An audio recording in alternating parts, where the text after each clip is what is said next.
Yeah,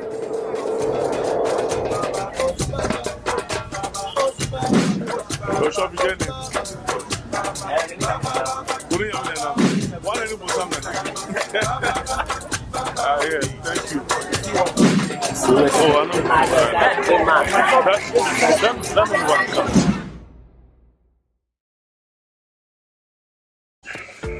My name is Ivy Apia, and I'm the CEO of Tiwado Industries Limited. Well, growing up, I was the second born of 6 children. It was more or less like my dad was always pushing us to be scientists, because he felt like there was science to give you a broader spectrum or a broader choice in life. And we're all the 6 children were made to do science. It's like the plan was that some will become doctors, some will become pharmacists at the end. So when I got to my turn, I just realized that I couldn't do any of them. And I was so passionate about formulation, putting products together. So I discussed with my dad, I wanted to do biochemistry. And I was happy when I got that opportunity. How did you develop that interest in putting products together? I saw that as far back in secondary school.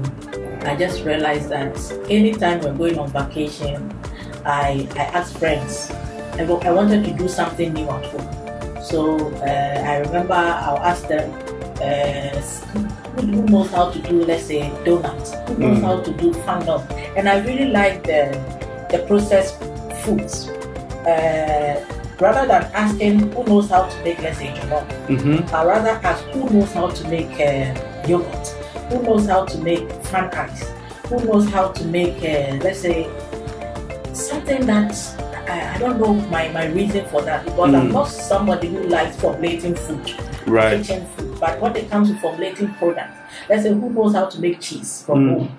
Who can teach me this? So I just realized that as soon as they tell me, I get home and that's the first thing I want to practice. So I put together things, I try them out. Some goes well, some doesn't go well at all. And I'm not, my whole motivation is the fact that I'm able to do it. And when people love it, it's a joy to me. So I just saw that passion. And then growing up, I knew I had to make choices along those lines. And I had to get a partner who can push that dream or that motivation, that natural talent into business. So that was what my business partner, who is also my husband, came in to do. Tiwado Industries started as a yogurt manufacturing company in the year 2007. After so many challenges with power, stability and all that, 3 years later, Tiwado decided to go into cosmetics. And the love for natural products pushed us to start something natural, which is black soap, which was made into shower gel.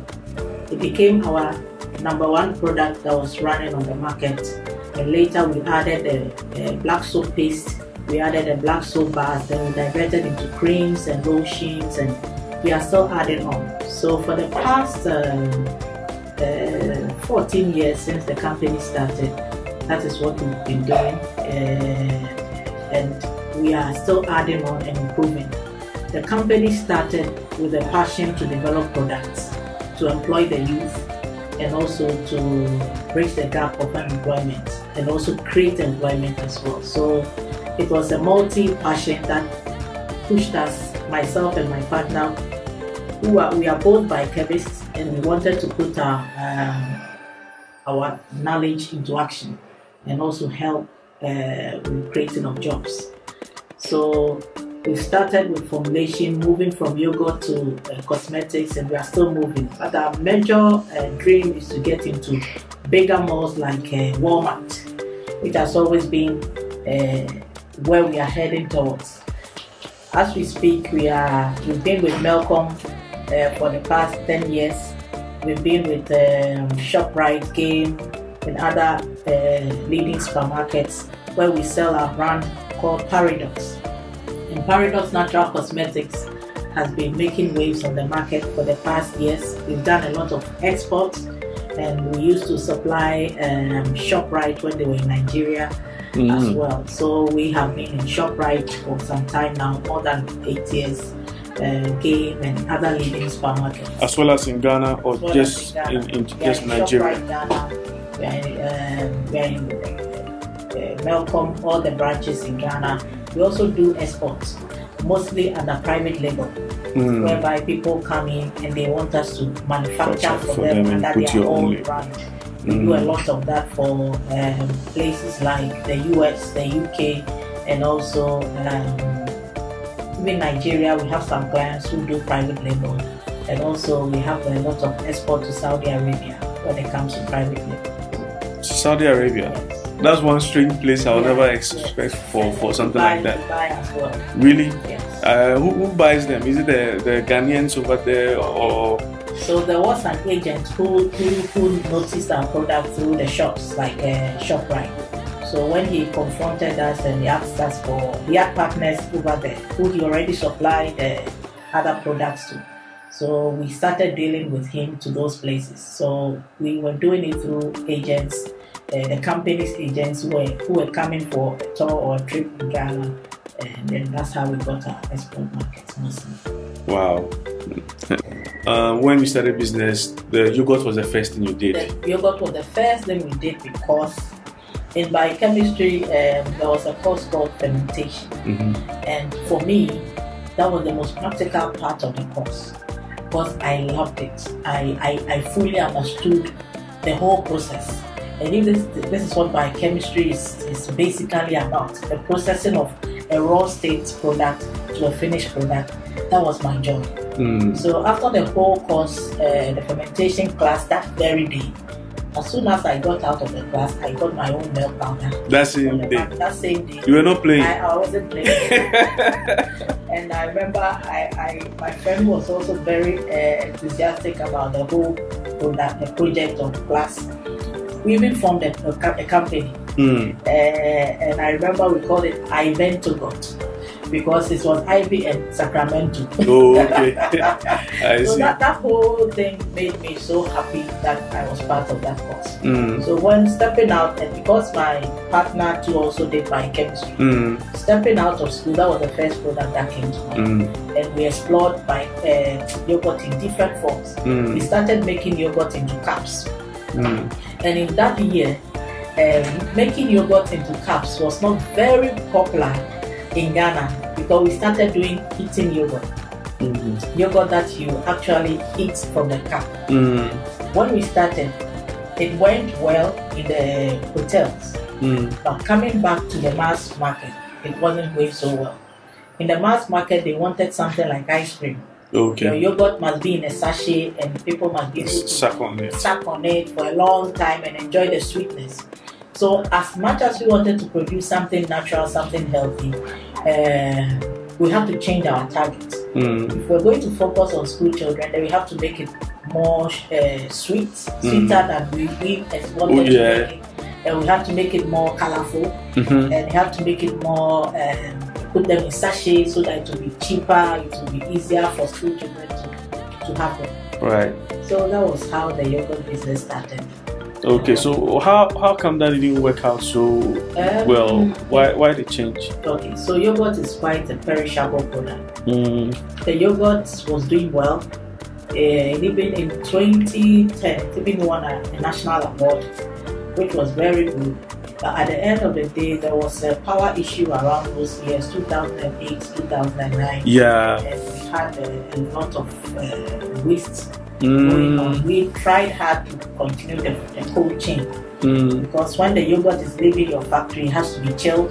When it gets to the customer's house or wherever you're selling it has to continue the cold chain. Yeah. But we realized that most of the customers were not going according to how we wanted it. We even went ahead to get some of the customers fridges so that they can stock our yogurt. Oh, you meant your retailers? Yeah, our retailers, yes, to stock our yogurt. But there were times you get there and something else was occupying the fridge. So there were so many challenges keeping up the chain. And that was what actually made us switch from the yogurt to soap production. Okay. So how many products do you have in your line now?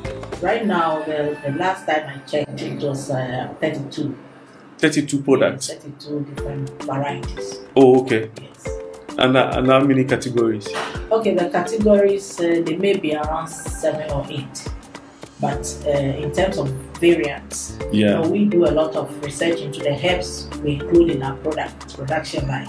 So we end up doing more, let's say this is a good herb that is good for the skin, like aloe vera. We have some with turmeric, we have some with lemon, we have some with cocoa extract and all that. So any herb that we, after research, we know that it will help the skin, we want to capture it into our brands. So that is how come we have a wide variety of the shower gel. The shower gel itself has 7 different varieties, which I mentioned: lemon, aloe vera, cocoa, papaya and turmeric, then honey, noni, and moringa. So those are the different varieties of herbs that we use. So the same applies to the paste. Then with the bar soaps, we have different types as well. I wanted to ask why the choices, because you made mention that if it helps the skin. So what are some of the properties you found in these herbs? The skin is always exposed to the air and there are bacteria everywhere.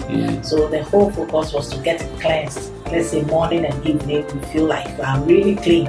And then the second thing is what effect does those products have on the skin. Some of the skin are naturally dry. Those skin, they need more moisturizer. So we tell them we produce the cocoa butter shower gel, which is more moisturizing for those dry skins. Aloe vera has a drying effect on the skin naturally. So for those with oily skin, we recommend the aloe vera extracts. That's that variety to be used. So we use the skin tight, and then those that can fight general bacteria. When you wash it, you feel clean, you feel healthy, and at least you know that you are using a good and a healthy product. That's the whole aim of the herbs we have. So how were you able to make your first sale, especially with the yogurt? All right, with the yogurt, the strategy has always been free samples for a start, the first batch. That is one thing you have to sacrifice. So the same way we contacted shops, especially shops that have schools around. Because when we started the yogurt, we did them in caps for hotels. It didn't go very well. So when we shifted to school children, we needed shops that were closer to schools, were our main targets. So we gave them samples to try, give out to some of the students to try, and let them know that they have something like this. So as long as we believed in our product, there was always feedback. We did, anytime we're doing production, we're doing something, we do it as if we are the users. So whatever we want to feel, whatever reaction we want our skin to get, that is what we want everybody to experience. So when the black soap, the first production went out, the response was not so surprising because we have used it, we have tried it over and over. So the first 20 bottles were out there to see other people's reaction after so many trials, and this is what we came up with. So the response was so good. Friends started asking, people started calling, and then we have always had samples. When I'm moving, my partner is moving, we had samples. Sometimes we even give them in drop, so that just people, I don't know how we saw potential buyers, but we ended up getting some who came back and they became our customers for that. Interesting. You gave them out in trotros. In trotro, yeah. This is the first time I'm hearing anything like this. Yeah, so sometimes if you believe in what you are doing, you don't have to sit down. We're pushing it as anywhere that we could find. And when there were parties, when there were programs that we had to give, that was what we were giving. Right. So instead of, let's say, coming for your wedding, instead of giving you anything, which we didn't have anyway, we'd rather give you our soap. So that was how we were spread. It was very organic and it was slow. That kind of marketing takes time. Right. But when it gets the kind of grinding it needs, then it's really stable. Yeah. Wow. So you made mention that you started in the porch. Yeah. Because we had to start. Sometimes when I like what you just said. You have to because you have to start. You have no other choice. You've closed your mind to looking for a job after school, and then this is the only option. And this is your dream. It's like the beginning of your dream. You're ready to sacrifice everything to start. So we started anyway, without any filling machines, without any mixing tanks, without any staff. So we started, and then we moved from a few bottles, then we graduated to a few more bottles. Then we were buying in whole packs of 100s and 200s, and in fact, most of the time, what we learned along that line was that we learned a lot from the yogurt that did not go well. Although power was a major factor, there were so many other factors. To the point that it's like we were not ready to go all out with the yogurt. So when we started the soup, we were ready to go all out, no matter what.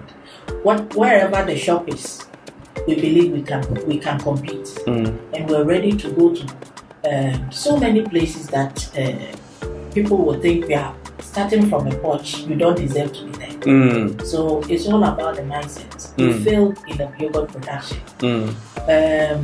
We can't say it's power issue, because if we fail, we have failed. It's not. It's not about pushing plates. Yeah, it's not about pushing plates. We failed. So what happened? So after analyzing how we failed in the yogurt business, we decided that with this product, we'll not stay at one place, or we'll not waste time.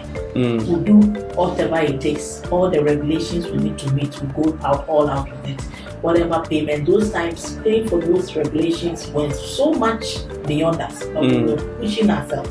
And sometimes there are so many sacrifices you have to make that it's not recorded anyway.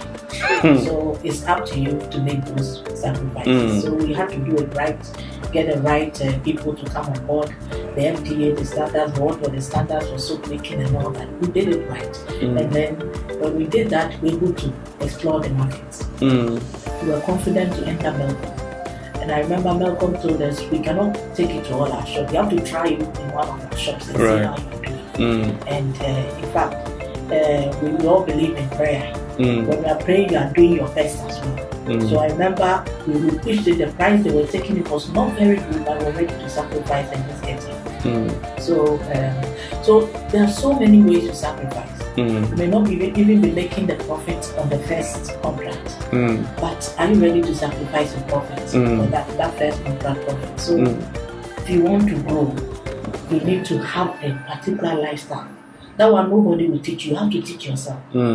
Because it's a lifestyle that is not really, as I mentioned, not documented. Right. But you have to know it. That with where I want to go, I need to do this, do that, do that.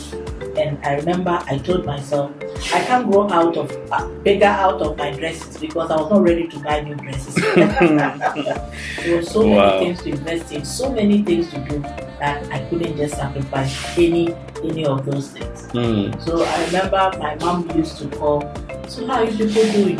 How are you surviving? She will get somebody, if somebody is coming to Accra, she will actually go to the market and buy food stuff. The way we are not, he's not hearing from us, and it's like there's no, they're not hoping that I'll find a job. And to me, I've closed my mind to finding a job. So their problem was, if she's not working, what's she doing? How are they? And my husband was working, but they felt we all needed to, once we all come out of school, we need to get our life started on a good path and all that. So we have to, keep silent for a while to grow. And I remember the first time my mom came for my award ceremony when a yogurt won an award in 2010. I remember she was on TV3. During the award ceremony that day. You know, when somebody is like, it's wild, because you didn't even see the process. So those are some of the things that you have to keep yourself out of the world and build. Because at that stage, nobody understands. Those sacrifices you are doing, some people will think you are foolish. You are being petty. You are being too, how do you call it? There are so many names for that space. That you don't want that. So you have to keep it to yourself for a while, and then when you are ready, you come out. Why was it that you chose not to work? Well, I got frustrated, as every other entrepreneur. When I finished school, I was at I did my national service at a pharmaceutical company, and mostly I was a quality control officer. And after the service, I got married. I had to come to Accra. The company was in Kumasi. So coming to Accra, because over there, I got to identify my true self. To the point that I realized I got easily bored with the routine of 8 to 5, 8 to 5, 8 to 5. Working became boring. I just wanted more. So even during that time, the yogurt making had started. So I was doing it for my colleagues at work, and people were wild about it. They were just happy to get the yogurt. And I just realized that that small thing I was doing was even giving me so much joy. I was just beginning to identify who I was. Then when I came out to Accra, I tried a few applications, and when they were not calling, I said, no, really, I have to understand me. Right. What makes me really happy. With that, when I was able to identify that, I was ready to go all out to make that dream come true. Wow. So how did you get initial funding for Paradox? Okay. It will start from the yogurt. Paradox, actually the little we gathered from closing down the yogurt was invested in Paradox. Oh, okay. But with the yogurt, the first milk powder we purchased was from a national service pay. And that was my last month. I was just, when you are beginning to identify what you at the time, how much was it? It was 8 cedis. A chai. So I remember if I had to buy the milk powder, I couldn't buy sugar. I wanted to start with a bag of sugar and a bag of the milk powder. I couldn't afford that. So I remember I had to buy half of each to start because I needed other things to also start the process. So basically, all that we are seeing now, it came from that 80 cedis. It came from that 80 cedis. There was nothing. There was the growth was gradual. And that if I tell people that it takes time, it takes minimum 5 years for you to see profit. Sometimes they are like, why would I waste my 5 years until I see something? Because within that 5 years, you are starting. Even the little profit you realize, you want to buy something else. So actually, even the profit for the first 5 years is not for you. No. So it's for reinvestment. Into I remember it was all going back in a cycle, and then that growth was happening. Even sometimes when we look back, the growth factor, we are even surprised ourselves because it was going in slowly and slowly and slowly that we didn't know it will come out like this. So that is the reality of what happened. Wow. I'm surprised. Yeah. Is it the Lord or yourself? Or you say it's both? It's both. It's both, But yeah. How do you call it? Conscious and consistency of that particular lifestyle. Wow. Okay. So can you tell me like the process when you are making a soap? What do you go through? Okay. So black soap is basically an oil and a potash, and the potash we get it from the ash of this cocoa pod. Any ash actually has potash, but it's not every ash you can use to make soap. Right. So the potash we use to make black soap is the cocoa pod ash. After drying and burning the cocoa pod, the ash you get is the potash we use to make black soap. That one will end up giving you a softer soap. But if you are using caustic, which is another form of alkaline, and if you use it with the oil, the result is a harder form of soap. So those hard ones. Soaps. Yeah. So that is the basic one. So with this knowledge, everything else is built upon it. I want to start, say, the making of soaps or black soaps. Yeah. How do I start? Okay, very good. So let's say you want to come into the soap making space. Ask yourself, which one do you really want to do? You don't have what it takes. You don't have the money. A younger company like us, let's say you approach us, you say, I don't have the money to start. I want to build something. Is there a way that, let's say, I can start with a box, or let's say half a box, with that amount, I can even pay from my pocket or from this. Let's start and let's see how I can grow it. We can go with you gradually from, let's say, half a box seller to a full box seller to an ambassador. We even have categories that we give discount for. You grow with us. Then later, you build a good market for yourself. Then you approach and say that, you know what, I want to step back and do my own brand. I don't have the facility. I don't have a site. This site is FDA approved. We can do it for you under your brand.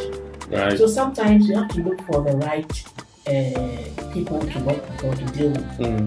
So we normally do sell the shower gel to people, and then they also rebrand. And some people even leave us to do the whole branding here for them. They just come and pick the finished products.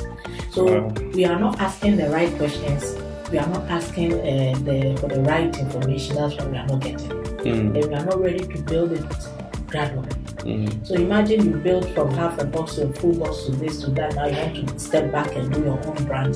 Then later you say, I want my special formulation to look like this. I want it to look like this. And we have policies here. As long as it's not in conflict with the policies we have here, then you can come for even the training to do it yourself when you have the space. So there are so many things we can do. And it's not us asking us only. But if you have other places, you can ask around and see whether you can start from small and grow it gradually, because you don't have the capital to come and pick, let's say, 100 boxes to get a very good discount. But you can go with small and build it. And even sometimes at the comfort of your home, you take pictures, you put them on your pages, on your status. Instead of putting it, just anything there, you are also making sales. Right. So you get an order, you come and pick. And even sometimes, you can even let your clients become your source of finance. Let's say you put it out there on social media, somebody has called you. Do you sell this? Can I get a few pieces? You say, how many? You say, oh, I want just 5. Well, with that quantity, you have to pay finance so that when I come, you pay for delivery. You have to do half deposit so that you use it too. And that was exactly how we built our export market. We didn't have the money when we started earlier to go to do a bulk production for export. Right. So we told the export buyers that this is the policy we have. Although that time, if you had told us you won't give us, we had no choice because we were small. And we quickly put together a policy and told them, if you want us to export this quantity, and we knew we didn't have that money to do that, you have to put down 70%. And when delivery is done, we pay them 30%. That's your 70% is our working capital order. So that we don't have to go to the bank and loan. Because no bank was looking at us. I remember the rural bank we used to save in, we had just 1,000 cedis as our money as a company. And the day we went there to ask for 20,000, we could see they wanted to, let's say, the black soap shower gel. If you want to do your own private label, with us, the cost of, let's say, 25 liters to you, if you want to go home and do your own filling at your own pace, is 375 cedis for 25 liters. Then when you are done, you go for your bottle and label. So you should be looking at around 600 cedis to start. If you want us to do the finished packaging for you, 100 bottles will cost you 1,000 cedis. So that one is for the finished one. So that means you do the printing for them. We do everything. The design for them. Design and everything. Yes. But if you want to get a gel, the minimum we sell is 25 liters. So you get it for 375 cedis, and you go and refill into your own packages. Because you are small, the good thing is you can order the package and do your very cute production, and then give it a name, give it how people should use it, and you go from there. And with that kind of cute packages, you can sell at a higher price. You know how packages make a lot of difference. So if you're able to come up with very nice packages and you fill them into it, and you come out well. I mean, you can have a good price on the market, and then you can build your capital from there. Yes. So basically, what we are trying to say is that you really don't have to start your own factory. Yes. Since you don't have the money, so you can just come to Paradox and then we'll brand it for you, and then we can even help you get the FDA certification, because our products are FDA certified. So normally we write a letter, we also sign a letter, and then we take it there. Then they give you your unique FDA number for the brand label. Oh. So everything becomes so easy to do. So we all want to have a factory one day to start our own thing. But if you don't start now, it will never happen. Because how do you call it? The 80 CDs that was available to start a yogurt right now will not mean anything if you want to do something. So I mean, it's getting more and more difficult to start compared to before, because your phone was even young. You really don't need so much data, and now the lifestyle changes. It's making living without it doing anything is even more expensive. So it's better you start. But it's more difficult. That's the how do you call it? The truth of the matter. So you have to be able to understand growth at a certain pace. Then as you are building, because whether you start or not, time is going. Right. Somebody will tell. Normally, when I give talks at places, and I tell the youth, give yourself 5 years. Some will ask, 5 years? When will it come? If you don't do anything, 5 years will come. If you do something, 5 years will come. So 5 years will not wait for you. I remember when I told my lecturer after my master's degree, I told him, Dr. Sally, I think to wait for 5 years for my PhD, I don't have that time. No, that was the exact words he used for me. He said, Heidi, if you wait and do nothing, the 5 years will come. If you start, the 5 years will come and you finish. So you have to choose. And in fact, I was really too lazy to go to school again, so I didn't choose it. And it's been 7 years since he told me that. So you can see that this is the reality of life. Whether you do something or not, and you think that time is too far or not, it will come. And even if you say I'm too old to start, you still get to 60. If you are 60 and you are saying 5 years, the 65 will come anyway. So you can't stop time. You can't stop time. So why don't you start anyway, so that when the 65 comes, at least you'll be better than when you're 60. So I mean, that is always my advice for the youth. Start now. Although it's more difficult, start anyway. But if you don't start, time will go. Right.